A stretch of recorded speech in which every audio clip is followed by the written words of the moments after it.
नमस्कार, हिमाचल बुलेटिन में आपका स्वागत है। आज के मुख्य समाचार। मुख्यमंत्री श्री जयराम ठाकुर ने झंडुता विधानसभा क्षेत्र में 94 करोड़ रुपए की 18 विकास परियोजनाओं के किए उद्घाटन और शिलान्यास। बिलासपुर के बलसीना में डिग्री कॉलेज और तलाई में उप तहसील खोलने की घोषणा। और अब समाचार विस्तार से। मुख्यमंत्री श्री जयराम ठाकुर ने आज बिलासपुर जिला के झंडुता विधानसभा क्षेत्र के एक दिवसीय दौरे के दौरान लगभग 94 करोड़ रुपए लागत की 18 विकासात्मक परियोजनाओं के शिलान्यास और लोकार्पण किए। मुख्यमंत्री ने बलसीना में एक विशाल जनसभा को संबोधित करते हुए बलसीना में राजकीय डिग्री महाविद्यालय और तलाई में उप तहसील खोलने तथा प्राथमिक स्वास्थ्य केंद्र कलोल और गेहड़वी को सामुदायिक स्वास्थ्य केंद्र में स्तरोन्नत करने की घोषणा की। मुख्यमंत्री ने जड्डू के लिए नया प्राथमिक स्वास्थ्य केंद्र, जेजवी में नया विद्युत उपमंडल, गेहड़वी में एईओ कार्यालय खोलने, मलराव में पटवार वृत्त तथा गेहड़वी और कलोल में पुलिस चौकियां खोलने की भी घोषणा की। उन्होंने राजकीय उच्च पाठशाला मरुतन को राजकीय वरिष्ठ माध्यमिक पाठशाला, राजकीय माध्यमिक पाठशाला बुहाड़ को राजकीय उच्च पाठशाला, राजकीय प्राथमिक पाठशाला अमरोआ को राजकीय माध्यमिक पाठशाला और राजकीय माध्यमिक पाठशाला डुहक को राजकीय उच्च पाठशाला में स्तरोन्नत करने की घोषणा की। उन्होंने राजकीय वरिष्ठ माध्यमिक पाठशाला सलवाड़ और राजकीय वरिष्ठ माध्यमिक पाठशाला कोसरिया में विज्ञान की कक्षाएं शुरू करने की भी घोषणा की। श्री जयराम ठाकुर ने कहा कि सभी मानदंडों को पूर्ण करने पर तलाई में जल शक्ति उपमंडल खोला जाएगा।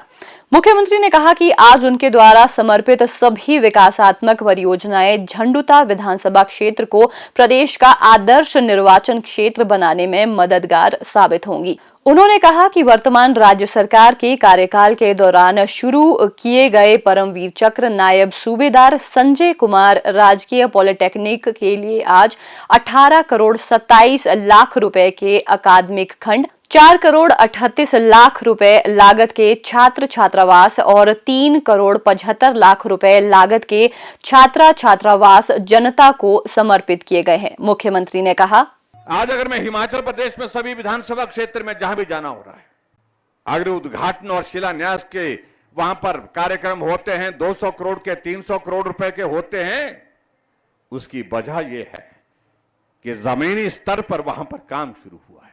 जहां पुल का निर्माण होना था वहां पर पुल का निर्माण किया गया, जहां भवन का निर्माण होना था स्कूल के, वहां स्कूल के भवन का निर्माण किया गया, जहां हॉस्पिटल के भवन का निर्माण होना था वहां हॉस्पिटल के भवन का निर्माण किया, जहां कॉलेज के भवन का निर्माण होना था वहां पर कॉलेज के भवन का निर्माण किया है। और आज मुझे इस बात की भी खुशी है कि आपका बागछाल का पुल का काम चला है और आने वाले समय में मैं उम्मीद करता हूं कि वो बागछाल का पुल भी बहुत जल्दी बन करके तैयार हो जाएगा। आपको आने जाने के लिए एक बहुत बड़ी सुविधा उसके माध्यम से होगी।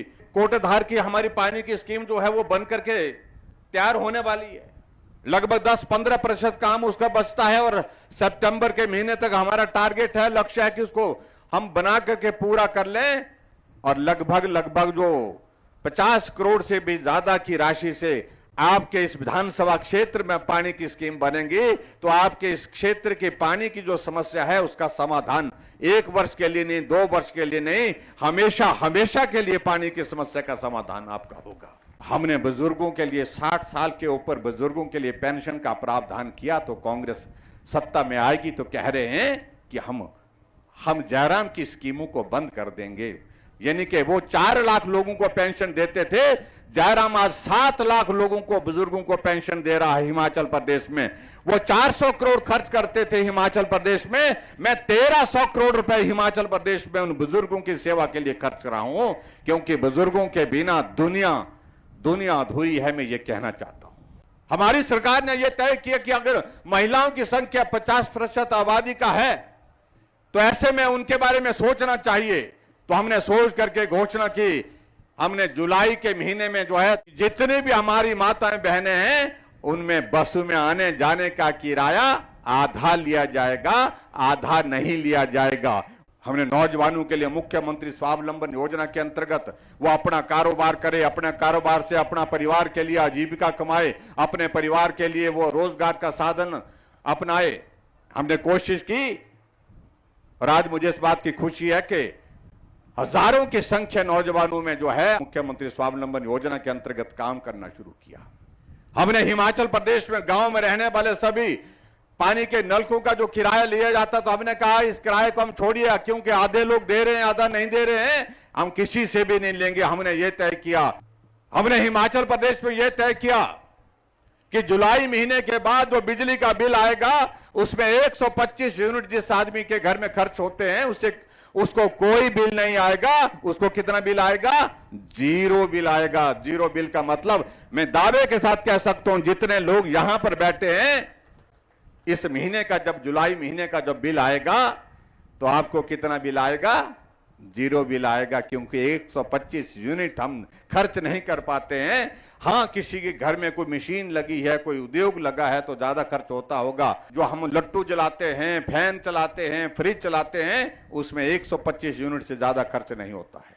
15 लाख से ज्यादा परिवार जो है इसके लिए लाभान्वित होंगे। मुख्यमंत्री ने कहा कि प्रदेश की जनता को बिलासपुर का एम्स समर्पित करने के लिए प्रधानमंत्री शीघ्र ही राज्य का दौरा करेंगे।